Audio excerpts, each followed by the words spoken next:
is now the morning after, and last night, Andrew Cuomo got his butt kicked. Andrew Cuomo was destroyed last night, and now we are at this point where Andrew Cuomo, someone who is from a political dynasty of the Democratic Party, lost twice. He lost in the Democratic primary to Zohran Mandami, and now he lost in the general election to Zohran Mandami, running as an independent. This should hopefully send a message to the Democratic Party. Will it? I don't know. But there are lessons to be learned here. In fact, those lessons are not just for the Democrat establishment in the party, but also for the Republican Party. We're going to get into some of the speeches there. We're going to talk about Andrew Cuomo's concession speech. We're also going to dive into part of Zohran Mandami's speech, and I'm going to show you some of these exit polls, which are very, very revealing. Vivek Ramaswamy had a message for the Republican Party as well, and I think everybody needs to see this. I think he's 100% on course here. Listen to this. We got our asses handed to us in New Jersey, Virginia, and New York City. Democrats swept all three. There's two key lessons for Republicans. Listen carefully. Number one, our side needs to focus on affordability. Make the American dream affordable. Bring down costs, electric costs, grocery costs, healthcare costs, and housing costs, and lay out how we're going to do it. And number two, cut out the identity politics. It doesn't suit Republicans. It's not for us. That's the woke left's game, not ours. We don't care about the color of your skin or your religion. We care about the content of your character. That's who we are. Notice that Vivek mentioned religion. He's right. He's right. And I've been saying this before, right? Like both parties, the Republican Party says Democrats lean into identity politics, but the Republican Party also leans into identity politics. For all the smears that came towards Zohran Mandami about him being a Muslim, all the Islamophobia that went that way. At the end of the day, it turns out the majority of the voting populace in New York City didn't like that. Who would have imagined? It turned out that people are focused on the core economic issues, that people don't want their rent to increase, that people want to have the option of a free bus, that people want the option of community-owned grocery stores. It is these economic issues that help Zohran Mandami win. And he didn't just win, he won big. This wasn't a close race. In the end of things, as you guys will see, Zohran ended up capturing over 50% of the vote, running against an establishment Democrat, running against a guy whose dad was once mayor of New York City, running against a guy who was governor of New York State. It is those core economic issues that Americans care about. Americans don't want their money going to Israel. Americans are not passionate about all these wars. So it turns out someone running on BDS actually worked. Americans are focused on how are we going to make things better for people in this country? And this is what I've been screaming about for years. Our politicians have neglected the American people, and they chose to prioritize Israel. They've chosen to give billions of dollars to Israel. Donald Trump just gave billions of dollars to Argentina. But we have Americans here who are homeless, who are struggling, who are being evicted, who are losing all hope because they just can't afford to live here. That is where the wins are going to be. Now, I have had a lot of criticism of the Democratic Party. I have criticism of the Republican Party. You know this if you watch the show. But this speaks volumes. And when I show you the exit polls, I think you might be surprised at the results of that. First and foremost, let's get into that epic announcement last night. You guys will have to pardon me if you watched me last night. You know, I have a terrible cold, so I apologize for my muffled voice. But this is what it was called last night, ladies and gentlemen. At this hour, that the winner of the New York City mayoral race There you go. will be Zohran Mamdani, the state assemblyman from Queens, who ran an insurgent campaign that absolutely blindsided the Democratic establishment. He wiped out former Democratic Governor Andrew Cuomo in the Democratic primary, causing Cuomo to come back and run as an independent, leading the Republican candidate, Curtis Sliwa, as a sort of also ran. But NBC News can project that Zohran Mamdani will be the next mayor of New York City. Now, this is at the time that they called it, because they called it rather early, but he ended up reaching over 50%. Now, here's something else, a warning I want to give to people. We talked about this last night on the panel. Curtis Sliwa at 7.9%, right? If Curtis Sliwa would have dropped out of this race, then this race becomes a lot closer, right? It becomes a lot closer. One of the things that Amani Oakley mentioned last night, if Eric Adams would have dropped out of the race sooner, it also becomes a lot closer. So now is not the time for people to become complacent. Now is not the time for people to go back to brunch. For those of you who support those economic policies, now is not the time to just chill and say, oh, woohoo, blowout, we got this in the bag, right? That is just something to pay close attention to. But the reality is, I would imagine some of those people who voted for Curtis Sliwa probably would have stayed home. Some of them may have gone towards Andrew Cuomo, but I think some of them just would have stayed home. And I think you'll see that when we get to the exit poll results. Now, I want to show you something else. Zohran Mamdani was able to win in districts that voted for Donald Trump. So again, going back to the economic policies, right? Aaron from Queens said Shore Haven Apartments, very Muslim rent stabilized complex in Bath Beach, Brooklyn. Let's go back and look at 2024. In 2024, that particular area came out and supported Donald Trump. 63% voted for Donald Trump in that area. Kamala Harris got 33%. In 2025, for this New York City mayor race, 68% of that populace voted for Zohran Mamdani, only 23% for Andrew Cuomo, 8% for Curtis Sliwa. This is important. What this showed you is that going to talk to people in those Trump districts, the areas that voted for Trump, and I assume this was probably because of the genocide in Gaza, where people weren't willing to vote for Kamala, so some of them voted for Trump. Notice how he was able to get those voters back to over towards the Democratic Party. So Zohran Mamdani went to talk to people who even voted for Donald Trump. This is the thing about not staying in your bubble. This is the thing about, trying to reach those voters.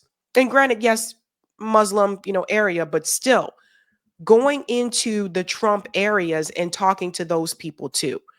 That is something that Bernie Sanders did. That's why Bernie Sanders polled so well, again, talking about those core economic issues. When we get to the exit polls, and this is the part I think that is quite astounding to people. Actually, let me go to the very top here first. First and foremost, again, more updated results here, ladies and gents. As you'll see, Zohran Mamdani came away with 50.4% in the end. Andrew Cuomo, 41.6%. So that's a significant lead. That's big. And Curtis Sliwa at 7.1%. That is a big reprimandum there against the old establishment in the Democratic Party, the Andrew Cuomo types. Hakeem Jeffries and Chuck Schumer need to be worried. They need to be, because they're replaceable. Hakeem Jeffries, Zohran won Hakeem Jeffries' district. Hakeem Jeffries and Chuck Schumer are replaceable. Let's go on here a little bit and look at the demographics. And this is the part that I think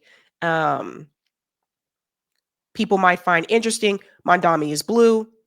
Cuomo is gray. Sliwa is red.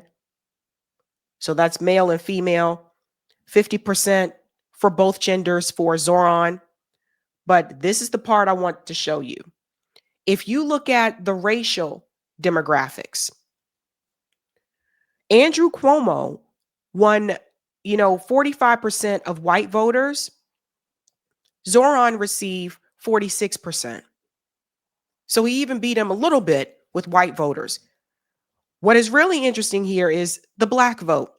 55% of black voters in New York City came out to support Zohran Mamdani, not Andrew Cuomo. Andrew Cuomo received 40% of the vote. I'm going to make this a little bit smaller so I can get rid of that part there at the top. I hate how they have this banner here, but that's just what they do. But that's important for people to see. 49% of the Latino Hispanic vote went to Zohran. He also won the Asian vote, 61%, and other 51%. Zohran Mamdani won every demographic, every racial group over Andrew Cuomo. That's important for people to see, right? So the Islamophobia comments coming from Andrew Cuomo, the endorsement from Donald Trump and Elon Musk, these things did not help Andrew Cuomo. It only made it worse for him. Wait till we get to something else. I do want you to see this part as well. When they just look at white and non-white, 46% of white voters went to Zohran, 54% of non-white went to Zohran. So you can see, again, winning in all those groups. Let's get to gender by race. I think this says something here. I am very alarmed by the number of white men who voted for Andrew Cuomo, 48%. He won white men. However, white women, 48% of white women voted for Zohran. Zohran won white women. Zohran won 60% of the vote for black men. For black men. So he won the black male vote.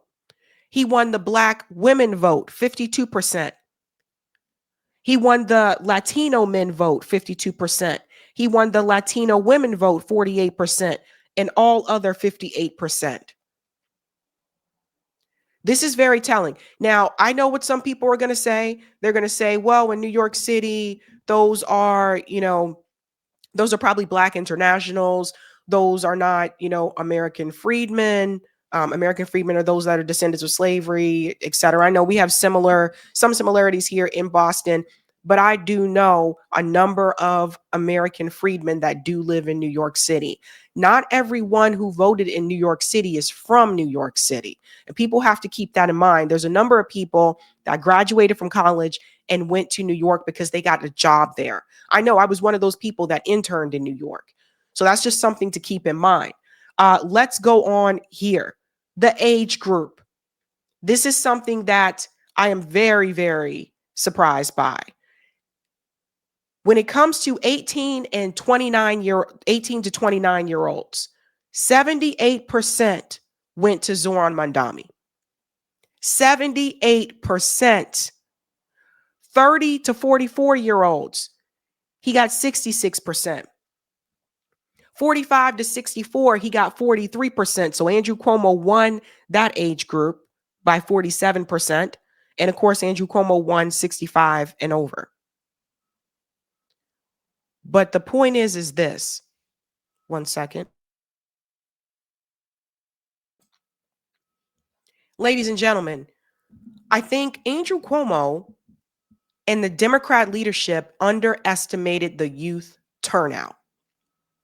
For all the years that I have heard commentators say, young people just don't vote. They don't come out. Young people, oh, you can't count on them. The youth vote heavily showed up for Zohran Mamdani. You know why? Because he ran on economic issues that impact their lives. For people who are over the age of 65 that may not be dealing with this idea of I'll never be able to buy a home, or I have all this student loan debt, right? Who may not have to deal with those issues. The younger people do. And this is what I've been saying for a long time. My hope doesn't lie in politicians. My hope lies in the youth of today. They're the ones, they're more bold. They're outspoken. They're willing to push back when a lot of times, other demographics may not be willing to do so. That is where my hope lies. It's their future that he's talking about. They know the rent is too damn high. They know this. So that is important for people to see. When you look at the age breakdown here, 69% to Zohran Mamdani between 18 to 44-year-olds, 39% 45 and up. So it is the youth vote that came out for Zohran Mamdani. That's how he wins. Like I said, this should be a wake-up call to people like Hakeem Jeffries and Chuck Schumer. And if you break it down even further and you look at age, 18 to 24-year-olds, 77%. 25 to 29, 79%. 30 to 39, 68%. 40 to 49, 50%. So you can see the numbers here. Young people showed up for this election. So Andrew Cuomo did concede. We're going to look at his speech a little bit here, and we are going to laugh because this is funny as hell. Part of my special campaign team, we have from the right, Telef Lundaval, the new son-in-law, husband of Mariah. We have Mariah Cara Michaela. I want to thank our campaign chairman, Bill Mulrow, our great campaign manager, Greg Goldner.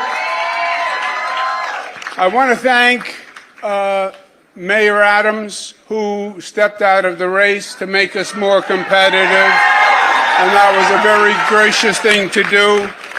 I want to thank Mayor Bloomberg, who gave us his support, Governor David Patterson, all the unions, and I am blessed. I am blessed to have the people in this room. You have been a phenomenal team, great friends. You are superstars. Even more, you are New York patriots, and I am proud of you.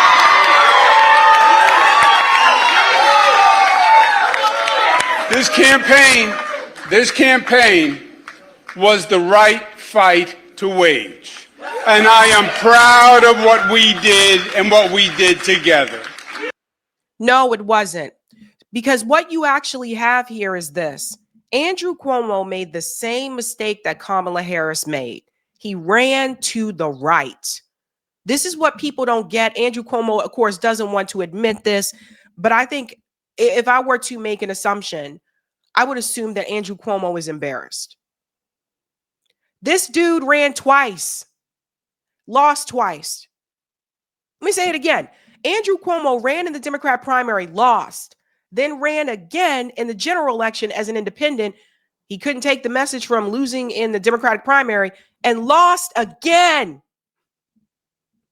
Andrew Cuomo is a loser. He's a two-time loser. So if I had to guess, I would assume he is embarrassed. And I also assume you are now moving to Florida, Andrew, because Andrew, that's what you said. You said that if Zohran Mamdani became mayor, you were moving to Florida. So pack your bags. You can go down there with your flip-flops and your Hawaiian shirt and listen to Jimmy Buffett and drink margaritas. Pack your bags and go. I got to tell you this. This loss for Andrew Cuomo, he's not the only one who lost. Andrew Cuomo lost. Billionaires lost. All that money that was poured in from billionaires, 26 billionaires, poured in millions of dollars to stop Zohran Mamdani. Bill Ackman lost. Alan Dershowitz lost. Israel lost. Zionism lost. The Democrat leadership lost. Hakeem Jeffries, Chuck Schumer lost. Donald Trump lost. If Kamala Harris, and I said it back then, if Kamala Harris would have had the type of campaign that Zohran Mamdani had, I don't believe Kamala Harris walks off that stage without winning any swing states. This idea of running to the right, these Democrats who want to run to the right, it doesn't work nowadays. especially for younger voters. People are tired of the wars. People are tired of Israel. People are tired of not being able to just afford an everyday living in this country. Andrew Cuomo ran on, I'm not Zohran Mandami. He didn't run on a real vision for the people of New York, people who are struggling, people who didn't have a daddy who was mayor, people who don't have a brother who was in corporate media for all those years and covered for your ass. Everyday people. So this loss is not just Andrew Cuomo losing, it is all the establishment losing. This message sends a big sign. Now, people say, what about Virginia, New Jersey? They didn't have a candidate that ran on the same message that Zohran ran on. That's the difference. They had the Democrat candidates and they won, but they didn't run on that message. I would also say Virginia is going to be a little bit more conservative than New York City. That's a reality. But people are tired of being poor. People are tired of being broke. What Vivek Ramaswamy said was right. People should be running on fixing the affordability issue. Let's continue here. This campaign was to contest the philosophies that are shaping the Democratic Party, the future of this city, and the future of this country.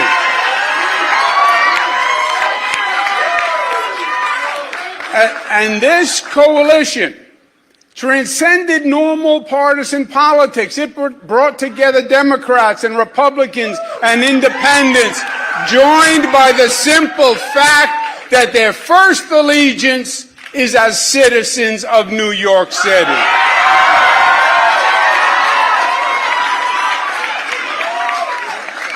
Two million voters, the largest number in modern political history, cared enough to show up in a municipal election. And the majority did not show up for you. This was a historic, from what I understand to that point, historic turnout in New York City. But most of them didn't turn out for you. So that sends a message. And 42% voted for us on an independent line.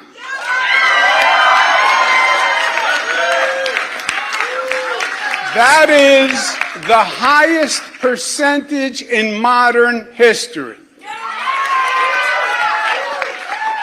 Ironically, it is just higher than when Mario Cuomo got 40% on an independent line against Ed Koch in 1977. It's also important to note that almost half of New Yorkers did not vote to support a government agenda that makes promises that we know cannot be met.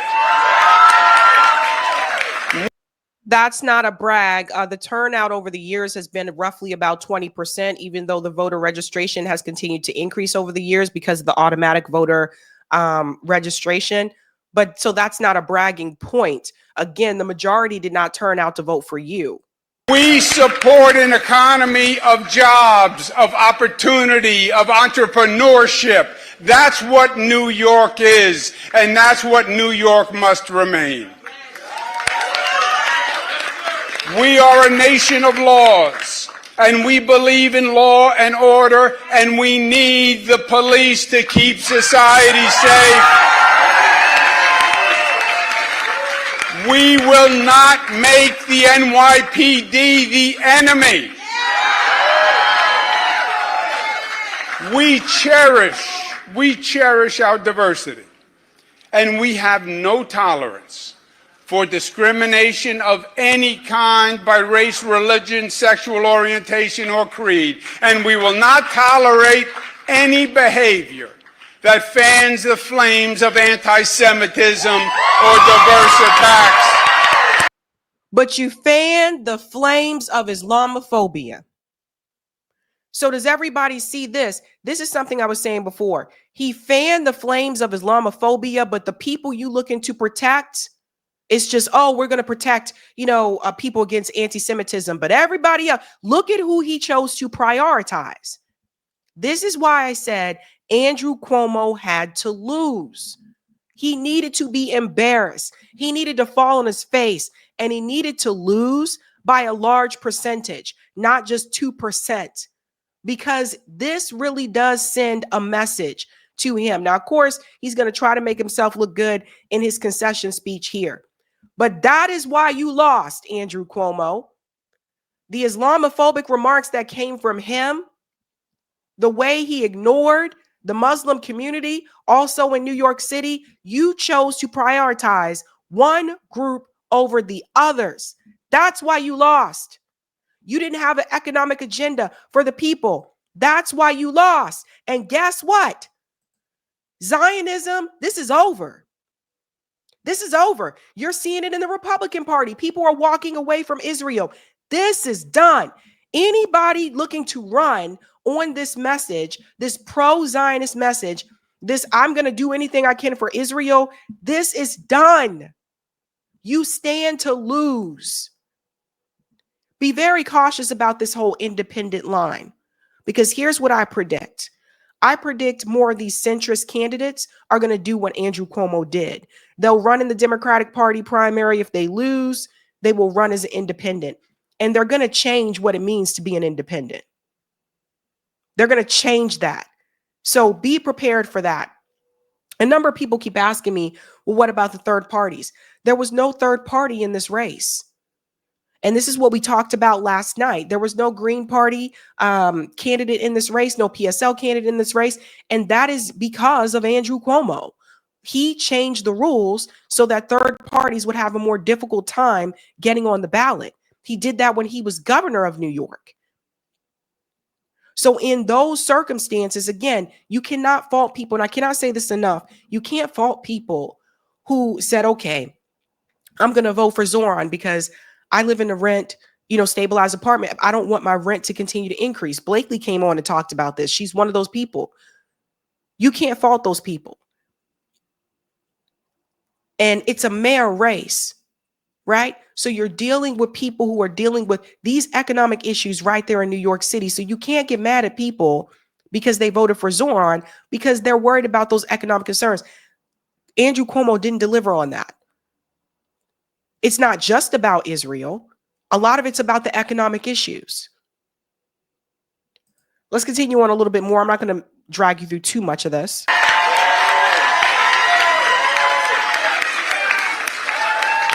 Our strength is our unity.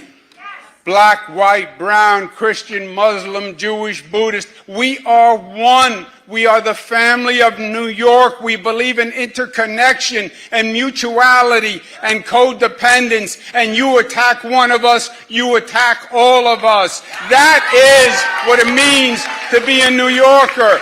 No one and nothing will ever divide us. And this campaign was necessary to make that point.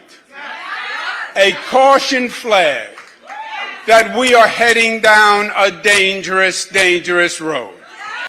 Yeah, because genocide is not a dangerous road. Listen, this guy, you lost, and you lost twice. You lost twice. You are a two-time loser. We got to drop the beat because he is gone. Move to Florida, Cuomo. Move to Florida. Let's see how you do under pressure. Let's see how you do under pressure. Give him a name to remember. Hey, let's see how you do under pressure. Let's see how you do under pressure. A moment can live on forever. A moment can live on forever. You are done. Done. I am so glad I don't have to listen to Chris Cuomo whine anymore. And now we're going to look at some of the things that Zohran Mamdani said. Again, running on an economic campaign here. Very important. My friends, we have toppled a political dynasty.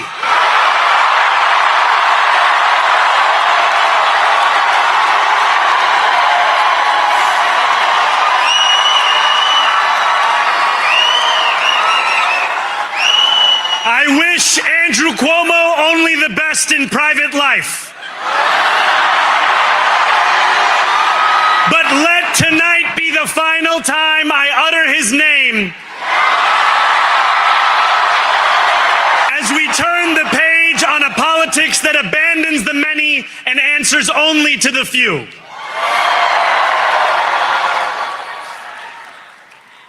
New York, tonight you have delivered a mandate for change, a mandate for a new kind of politics, a mandate for a city we can afford, and a mandate for a government that delivers exactly that. On January 1st, I will be sworn in as the mayor of New York City.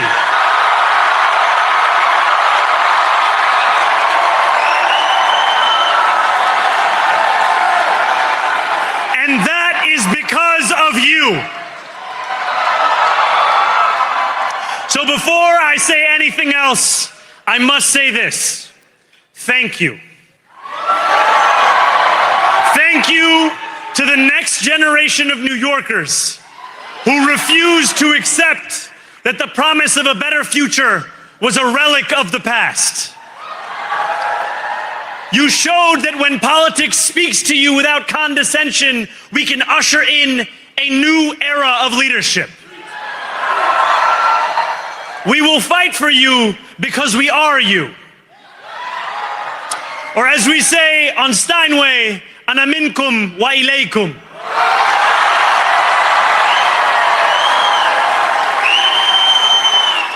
Thank you to those so often forgotten by the politics of our city who made this movement their own. I speak of Yemeni bodega owners and Mexican abuelas, Senegalese taxi drivers and Uzbek nurses, Trinidadian line cooks and Ethiopian aunties. Yes, aunties. To every New Yorker in Kensington and Midwood and Hunts Point, know this. This city is your city, and this democracy is yours too. Fun fact here, when I lived in New York, I lived in Midwood. That's the neighborhood I lived in Brooklyn. So it's funny he mentioned Midwood. This campaign is about people like Wesley, an 1199 organizer I met outside of Elmhurst Hospital on Thursday night. A New Yorker who lives elsewhere, who commutes 2 hours each way from Pennsylvania because rent is too expensive in this city. Yep. It's about people like the woman I met on the BX33 years ago, who said to me, I used to love New York, but now it's just where I live. And it's about people like Richard, the taxi driver I went on a 15-day hunger strike with outside of City Hall, who still has to drive his cab 7 days a week. My brother, we are in City Hall now.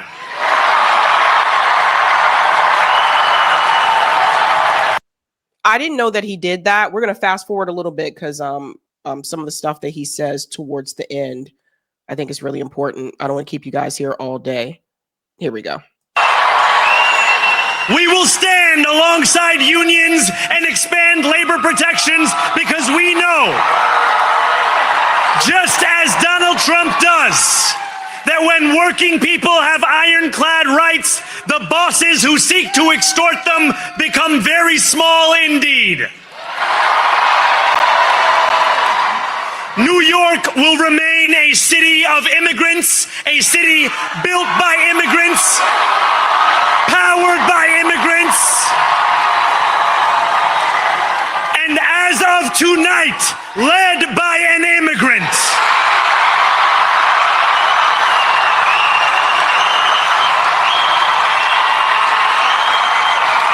This is what I was saying. All that demonization, all that Islamophobia only made his race stronger in my assumption. Like, this is the thing that I was saying before. All that nasty rhetoric that was coming his way, like, people didn't feed into that. And I'm so glad people didn't feed into that.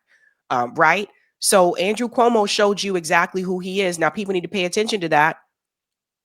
Pay attention to that. Now I will say this. For everybody who voted for Zohran, don't go back to brunch. Don't fall asleep. Now is the time, because the real work is about to begin, right? So make sure that you stay on him.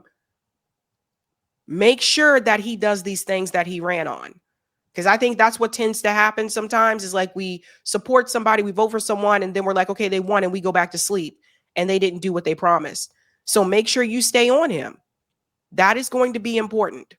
You have to hold him accountable. Also, Governor Hochul, you're going to need to get on her too, because she made some promises and said, I agree, we got to do this, we got to do that. And she endorsed Zohran. She might be the one to be able to stop some of these things that he wants to do, because she's the governor. So make sure you stay on her as well. For what I understand, she has a challenge in the governor race that'll be coming up soon too. So don't sleep on that.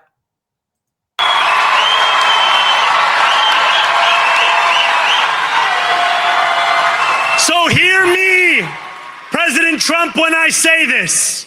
To get to any of us, you will have to get through all of us.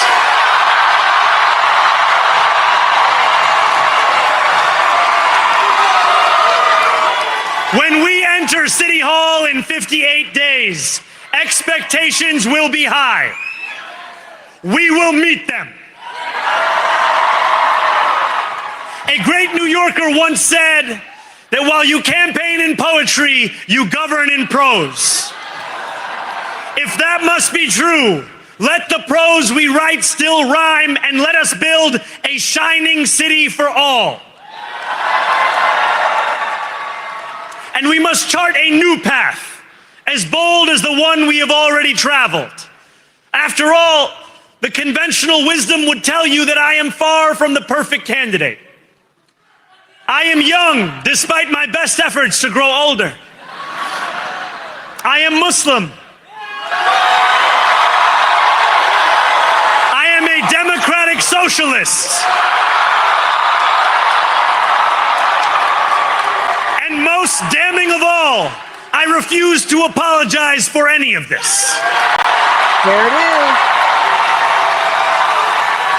And that is what Kamala Harris, this is what we were saying before.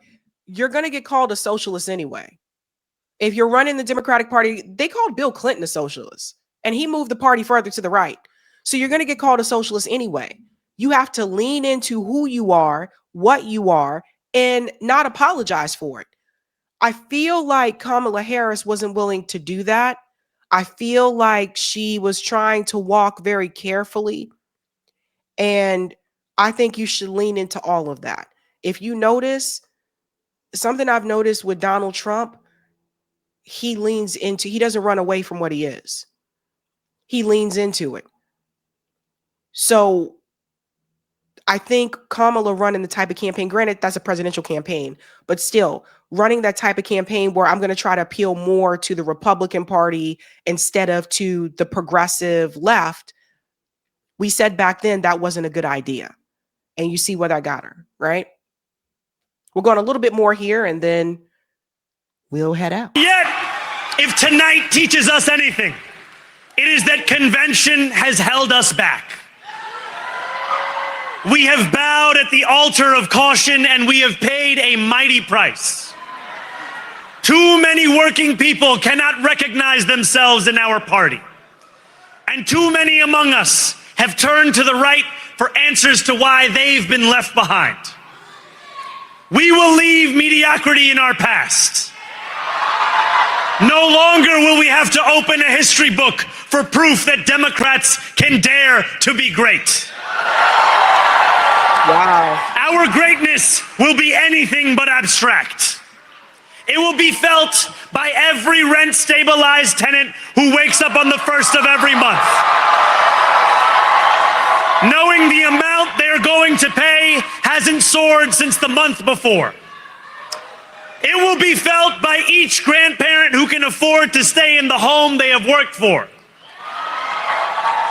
and whose grandchildren live nearby because the cost of childcare didn't send them to Long Island. Yeah, that's a big one. It's a big one. I live in the Boston area. We have similarities here. It's similar thing where people move further and further out because they just can't afford it, the cost of living in the city anymore. But he's talking about real issues.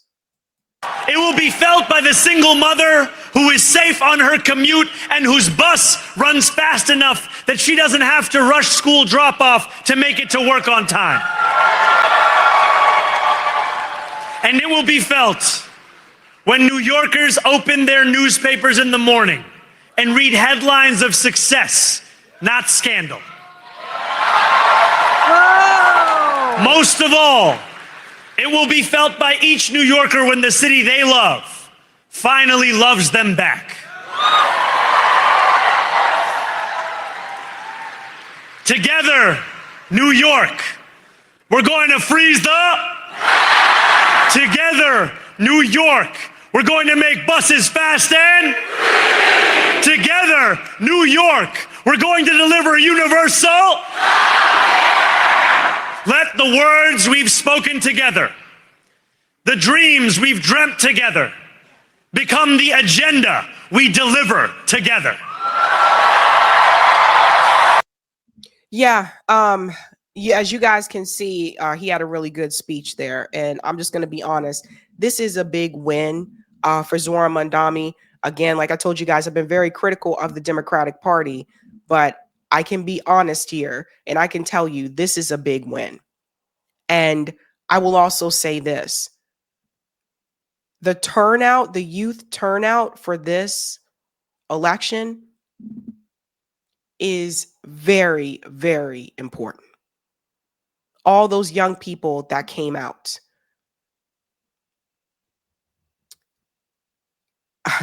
I'll say it again. Hakeem Jeffries is replaceable.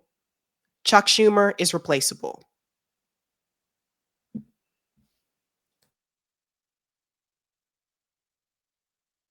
Sorry, had to sneeze there, guys. I told you I have a wicked cold.